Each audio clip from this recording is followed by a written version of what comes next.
our countermeasures in a direct, measured, and proportional response to these tariffs, following consultations with Canadian business organizations, provincial and territorial partners, and with individual Canadians. Today, the United States announced their intention to drop these tariffs on imports of Canadian aluminum, retroactive to September the 1st, 2020. Canada welcomes this decision. It is a testament to the Team Canada approach as we all worked relentlessly to ensure these unjustified tariffs on Canadian aluminum were removed. I want to thank provincial governments, workers, and the Canadian aluminum industry who worked together with our government as one Team Canada to defend the interests of Canada's critical aluminum workers and the aluminum industry. By sticking together and holding firm, we achieved the outcome that Canada wanted on behalf of hardworking Canadians in the aluminum industry. That's why I can announce today, Canada will not be imposing reciprocal countermeasures on the United States. Let me be clear, Canada has not conceded anything. We fully retain our right to impose our countermeasures if the U.S. administration decides to reimpose its tariffs on Canadian aluminum products, and we are prepared to do so. Canada's motto has always been, we will not escalate, but we will also not back down. I've spoken to the representatives of the Canadian aluminum industry to inform them of this positive development and to assure them that Canada will always stand up for our aluminum workers and the entire industry. The last several months have been incredibly difficult for Canadians, and facing this time of great uncertainty, we have worked with countries around the world to keep people safe and to ensure our businesses are supported. At a time when our business owners and workers on both sides of the border have been facing severe economic hardship, these tariffs were the last things that they needed. De plus, vous l'entrée en vigueur du nouvel LNA, le 1er juillet dernier, nous devrions travailler ensemble pour stimuler la compétitivité en Amérique du Nord. Through robust new rules of origin for automobiles, the new NAFTA ensures 70% of aluminum purchased by North American automakers is produced in North America. Canada's market-driven aluminum industry will continue to respond to the demands of consumers and of our shared North American integrated value chain as it has in the past. Canada has always been and will remain the most stable and reliable source of aluminum supply for the United States, and now is the time to work together to advance the North American competitiveness with free trade under the new NAFTA. To the thousands of hardworking Canadians in the aluminum industry, we have your back. We will always defend you, the entire aluminum industry, and Canadian interests. I will now turn to the Deputy Prime Minister and Minister of Finance, Chrystia Freeland. Merci beaucoup. Thank you. Okay, thank you very much, Mary.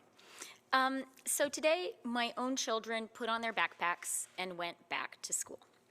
So I'd like to start by telling all Canadian children, whether they're going to school in person or online, how proud I am of them. It's really hard to grow up during a global pandemic, and you guys are all doing a great, great job. Our government is here to support you. And I also want to thank and recognize Canadian parents, teachers, custodians, bus drivers, and everyone else working so hard to teach our children in this extraordinary and difficult time. It is such important work. I am truly grateful, and a huge focus for our government is to support Canadians during this back-to-school period, which is so important, so essential. So, at a time when we are all focused on recovering from the COVID recession and on keeping the virus under control, we all know that the last thing we need is tariffs.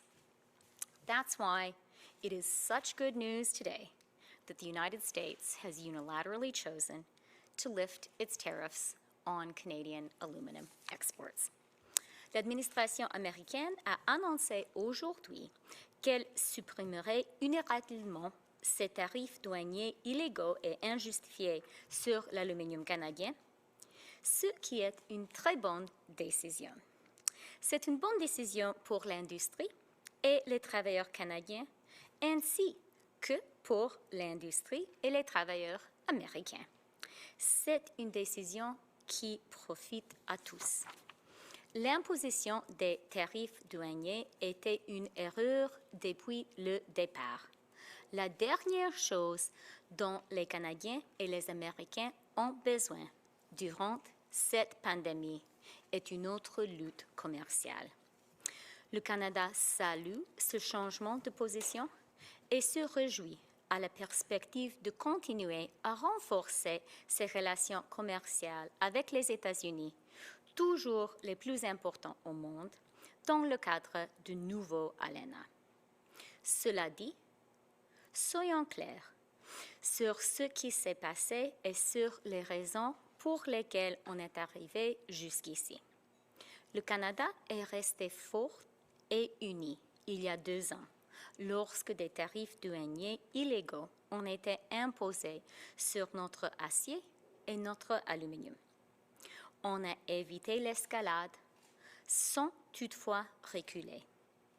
On a riposté même si certains nous avaient exhortés à ne pas le faire. Et ces tarifs américains illégaux ont été supprimés par la suite. Encore une fois, cet été, le Canada est resté fort et uni quand il a été confronté à des tarifs douaniers illégaux sur notre aluminium. On a évité l'escalade sans toutefois reculer. Et ces tarifs américains seront supprimés de façon rétroactive jusqu'au 1er septembre. Par conséquent, les contre-mesures qu'on avait planifiées seront suspendues. Dans ces 2 cas, on doit notre réussite au fait qu'on a décidé de riposter de façon réciproque à raison $1 pour $1. And let me be clear. Should tariffs be reimposed on our aluminum exports in the future, Canada will retaliate with perfectly reciprocal dollar-for-dollar tariffs, as we have done in the past. We will always stand up for our workers and our industry. We will always stand up for the national interest.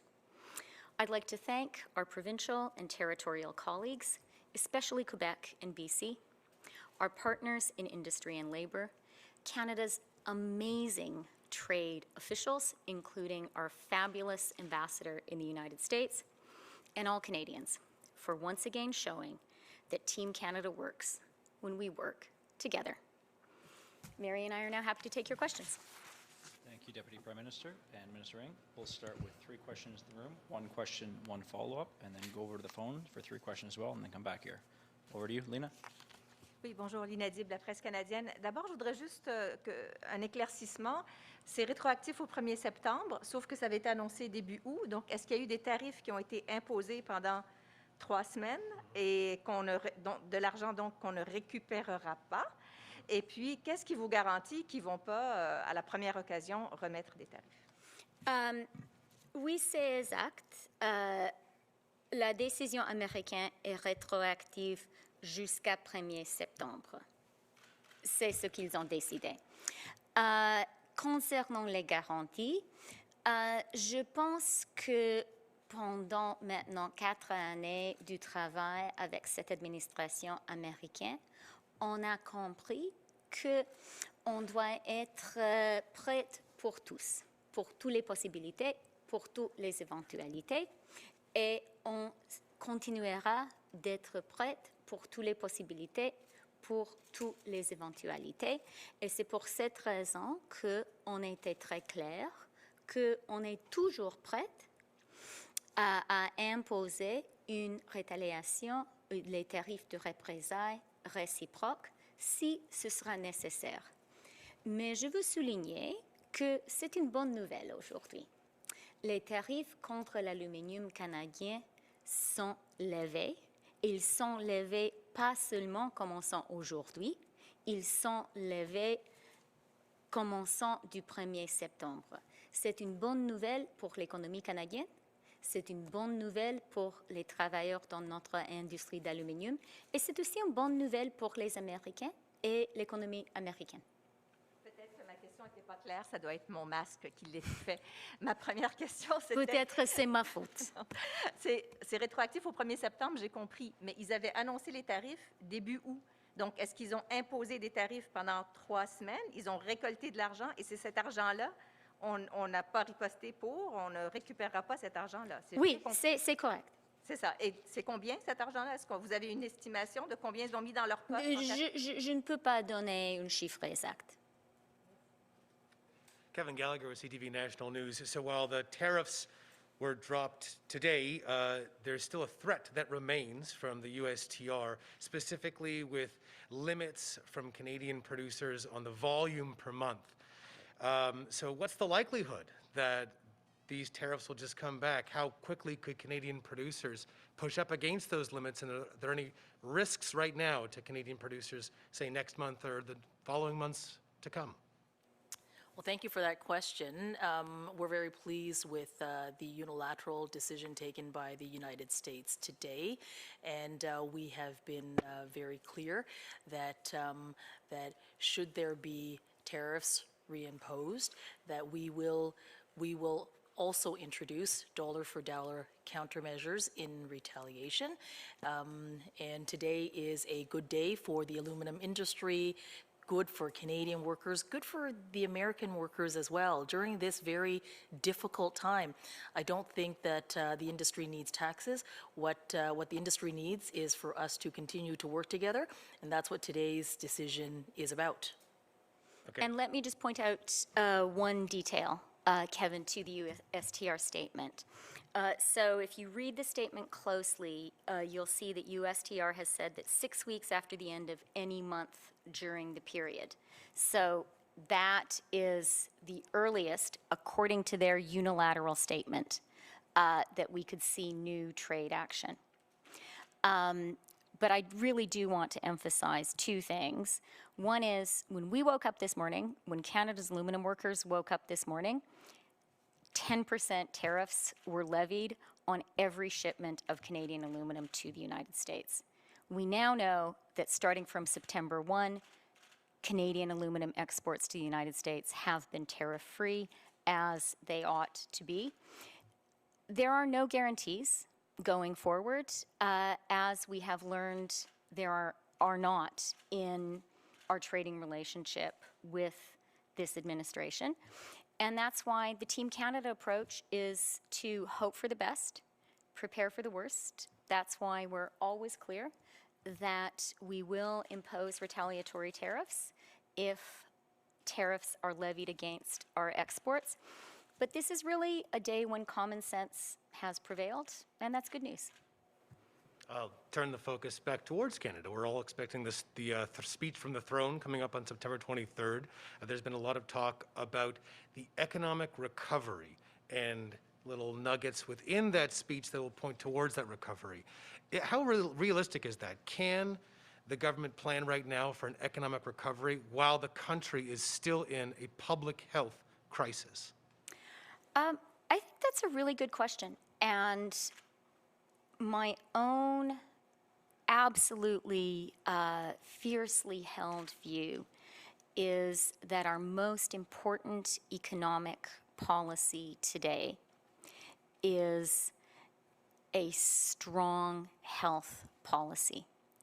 Keeping COVID under control is the best thing we can do for Canadians, for Canadian workers, and for the Canadian economy, not to mention for our lives and our health.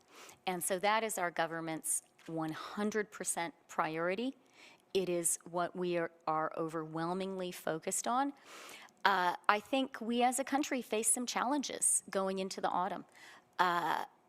Children are going back to school. That's a really good thing. but that brings with it some additional challenges. We are all aware of the seasonality of this virus and of how much harder it will be for all of us when we can't spend as much time outside.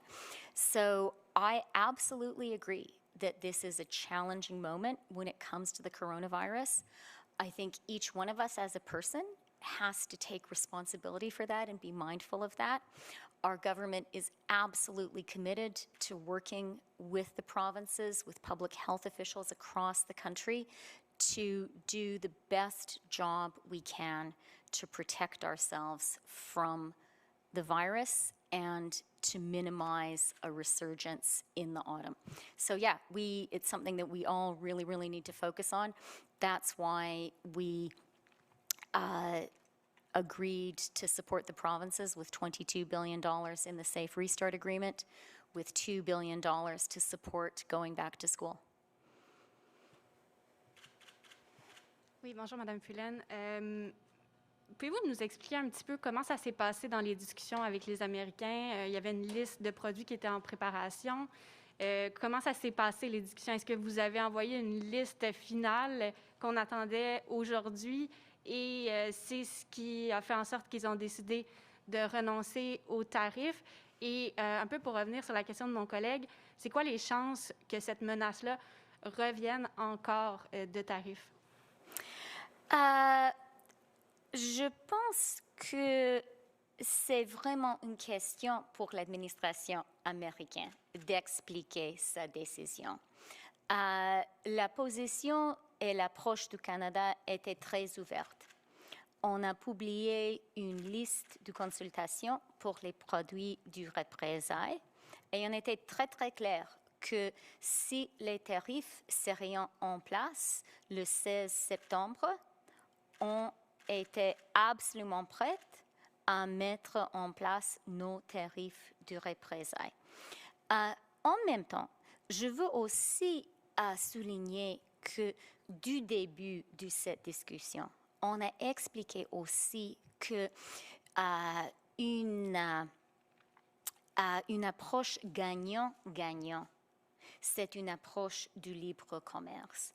Et on a expliqué du début, comme Mary a dit dans son discours, que l'aluminium canadien ne pose pas une menace aux États-Unis. Au contraire, l'aluminium canadien est absolument nécessaire pour les manufacturiers des États-Unis.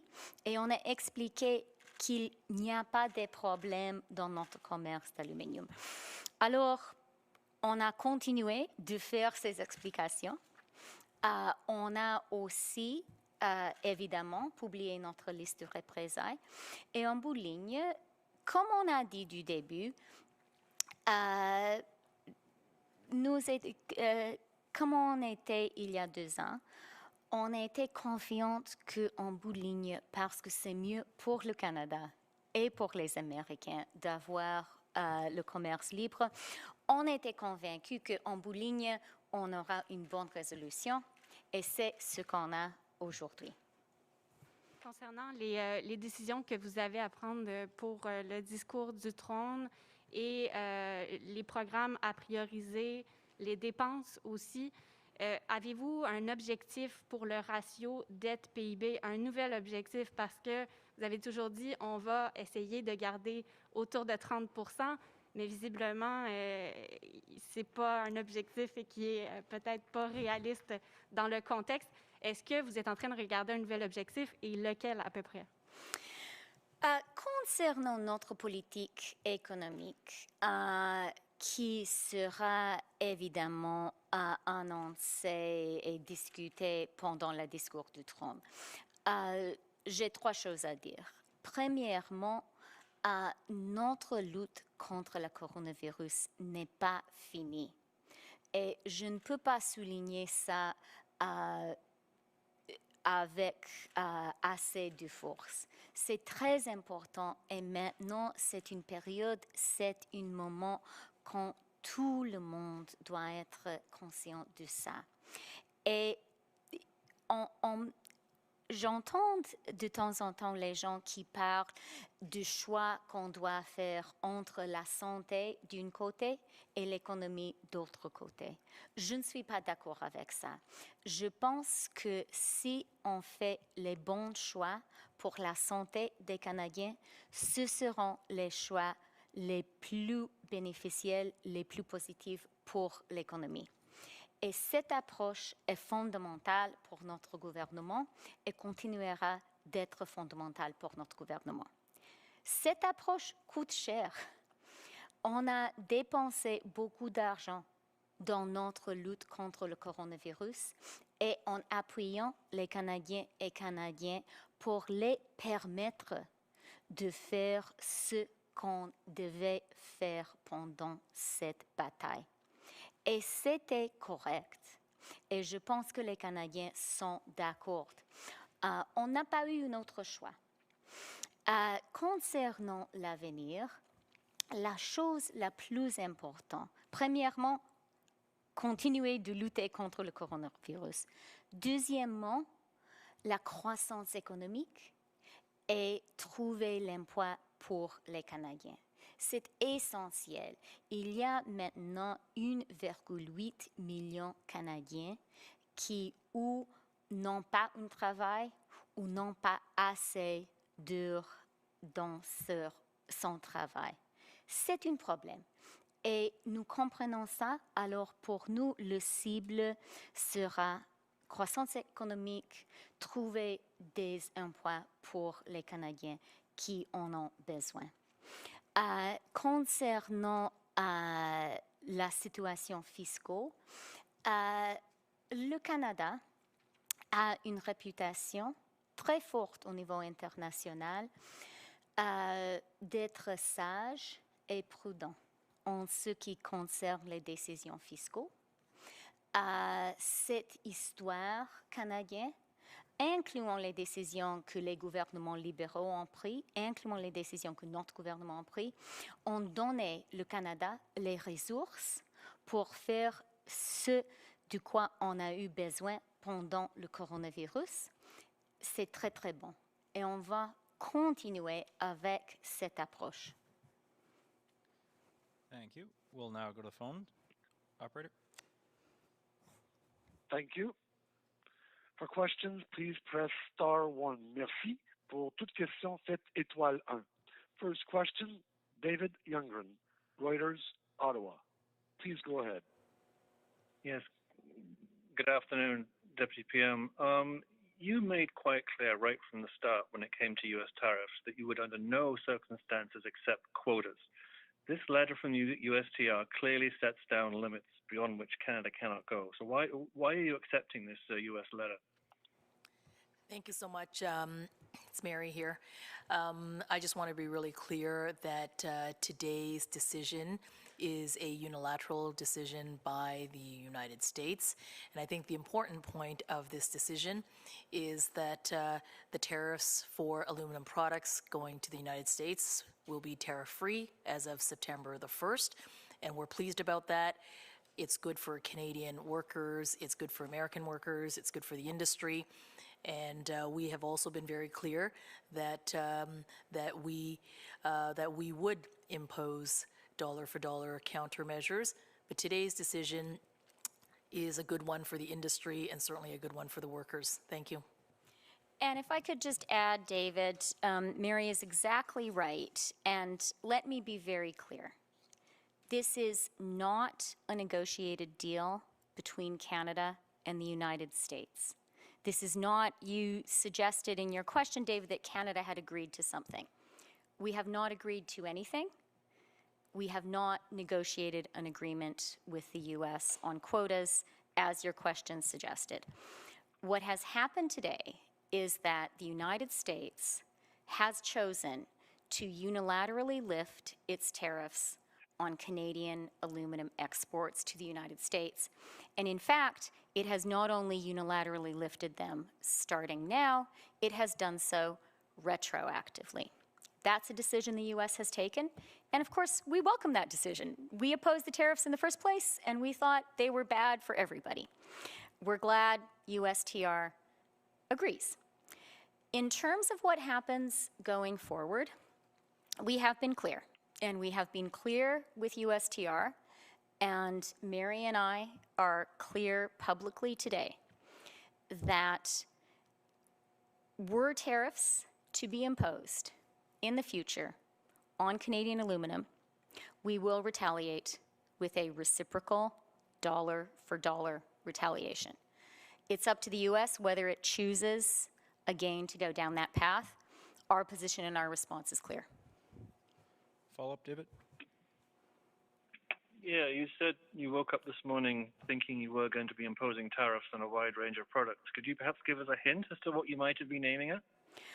Yeah, I can give you more than a hint, David. We published our consultation list. All the best items in the list. All right, thank you. We'll go to the next phone, please. Thank you. Merci.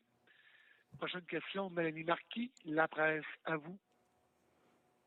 Merci. Bonjour, Madame Freeland. Pour revenir à la question de mon collègue David, il y a on parle de quotas dans la décision qui a été annoncée par les Américains.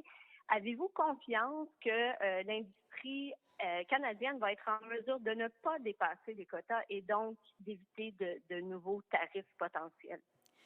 Non, je veux être très, très claire. Ce n'est pas un accord entre le Canada et les États-Unis. C'est une décision unilatérale du côté américain. Et la décision unilatérale du côté américain était de lever les tarifs. Et évidemment, c'est une bonne chose que le Canada accueille. Concernant l'avenir, concernant ce que les États-Unis ont expliqué, concernant ce qu'ils vont faire dans l'avenir, c'est à eux de décider ce qu'ils vont faire. Mais on était clair avec les États-Unis, on est clair aujourd'hui avec les Canadiens et Canadiennes que si les tarifs seront imposés, encore une fois par les Américains, on va imposer nos mesures de représailles. C'est ça. Un suivi, Mélanie? Oui, en suivi, je m'excuse, il y a toujours un moment où ça coupe à l'autre bout du fil, Mme Freeland. Vous avez dit, en réponse à ma question, non. Pouvez-vous juste spécifier, vous répondiez non à quoi? C'est que vous n'êtes pas certaine d'être en mesure de dire si l'industrie canadienne va réussir à respecter les quotas. Puis ma question de suivi, c'est par rapport à ce qui s'est passé dans les mois où il y a eu des augmentations importantes d'exportation.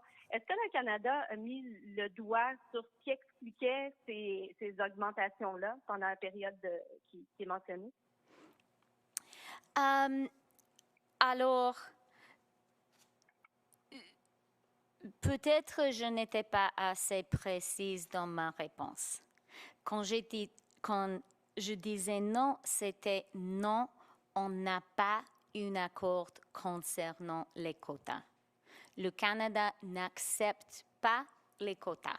Ce que le Canada accepte, c'est le lever des tarifs, qui est une bonne chose. Concernant ce que les États-Unis vont faire dans l'avenir, on verra. Et s'ils vont décider de réimposer les tarifs, on va imposer nos tarifs de représailles. C'est très simple et très, très clair. Et la question suivante concernait les augmentations dans les exportations d'aluminium canadien dans le printemps. Est-ce que c'est ça? Oui, exact. Alors, je vais expliquer ce qu'on a expliqué plusieurs fois aux États-Unis. Et c'est que, à cause du coronavirus, on a eu un grand changement dans l'économie mondiale et l'économie nord-américaine. On a fermé l'économie, surtout l'économie manufacturière. Et ça a eu un effet à la composition de nos exports d'aluminium vers les États-Unis. On a eu la même chose après la crise économique de 2008. Quand le secteur manufacturier a moins besoin d'aluminium, la composition de nos exportations change. Et c'est ce qui s'est passé. On a expliqué à nos partenaires américains que c'est un changement naturel dans le marché. Et on a expliqué aussi qu'après la relance économique, qu'on était confiante que la dynamique dans les exportations d'aluminium canadien vers les États-Unis va revenir à la dynamique normale. Parce que quand l'industrie manufacturière se ouvrira, la demande pour l'aluminium changera et restera comme elle est dans les temps normaux. Alors, on a expliqué ce qui se passera et c'est ce qu'on a vu. Après la relance économique, la dynamique dans nos exportations, la composition de nos exportations d'aluminium vers les États-Unis à revenir au niveau normal. Et c'est une normale chose, c'est une bonne chose et c'est très bon pour l'économie canadienne, pour l'économie américaine, pour les travailleurs canadiens, pour les travailleurs américains, que les Américains ont levé les tarifs. Merci. We'll take one more question on the phone. Operator? Thank you. Merci. Next question, Bill Curry, the Globe and Mail. Line open. Thank you. A question for Ms. Freeland. There's many economists and business leaders, especially in the last few days, have expressed concern that your government is spending billions of dollars in borrowed money without providing a clear fiscal anchor, kind of a sense of how this new debt will be dealt with in the long run. There's no targets for debt to GDP or to gradually reduce the deficit over time once we're through this crisis. So can you give a sense in response to those concerns about fiscal sustainability, how you're planning to manage that? Sure. Thank you for the question, Bill. And I'll say a few things in response to that. I have been consulting widely with Canadian business leaders, with Canadian business leaders, with my provincial and territorial colleagues, the finance ministers there, with my cabinet colleagues, with caucus. So I've been hearing a lot from Canadians, and I've also been making a lot of international calls. So I am well aware of the many questions and concerns people have about our economic course going forward. This is our approach. The single most important economic policy of our government and the best thing we can do for our economy is to keep coronavirus under control. I can't emphasize that too much. Some people sometimes like to talk about a trade-off between good health policy and good economic policy. I could not disagree more strongly. I think if we continue to do the right things on the health front, that is the strongest foundation and support we can give to our economy. And by the way, the data so far shows it. The fact that Canada responded strongly to the coronavirus in the spring at economic cost. You know, that was difficult, and it was difficult for Canadians, it was difficult for Canadian businesses, and it was expensive for our government because we knew that to allow people to do the right thing in the fight against the coronavirus, we had to give them the economic support to do it. That was the decision we took. It was the right decision, and we are seeing now a healthy economic rebound as a result of those strong, mutually supportive health and economic policies. But we know that the fight against the coronavirus is not over. And so let me just be really, really clear. Our government's priority, our economic priority, is to do what it takes to keep the coronavirus under control, and we are doing that in close cooperation with the premiers of the provinces and territories and with public health officials across the country, and by the way, with the support of all Canadians, because at the end of the day, it's up to each one of us to do the right thing. second economic priority, Bill, is we need growth and we need jobs. 1.8 million Canadians who had work before the coronavirus struck either still don't have a job or aren't working as many hours as they would like to work. We need to get them back to work. We know those Canadians want to work, and our government is absolutely committed to working hard to get the economic growth that is required for all those Canadians to have jobs. And then finally, in terms of our fiscal approach, let me just say that Canada has a hard-won and well-deserved reputation at home and around the world for wise and prudent fiscal management. In fact, we entered this crisis with the lowest debt-to-GDP ratio among the G7 countries. And that position and that reputation was the work of generations of Canadians, including, by the way, fantastic Liberal governments, and including our government, including a guy called Paul Martin, who I have been talking to a lot. That strong fiscal position that Canada had entering this crisis is what gave us the firepower to fight the coronavirus, to fight on the health front, to do the things we needed to do on the economic front. And let me just assure Canadians that we understand the value of wise and prudent fiscal management, and that is a policy our government will continue. And a follow-up, Bill? Yes, thanks. So as a follow-up, so in that you didn't mention green jobs or green recovery, which was the highlight when Mr. Trudeau announced there would be a throne speech and you became finance minister. You mentioned that. So if health is the priority, does that mean that the green agenda of your government that was in the global platform and mentioned again last month, is that taking a back seat in terms of timing or sequencing because of the focus on health?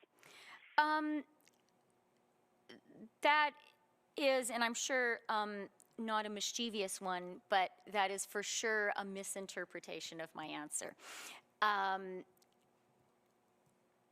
Our government's priority since the virus struck has been to fight the virus. It continues to be to fight the virus. And the Prime Minister has been really, really clear about that.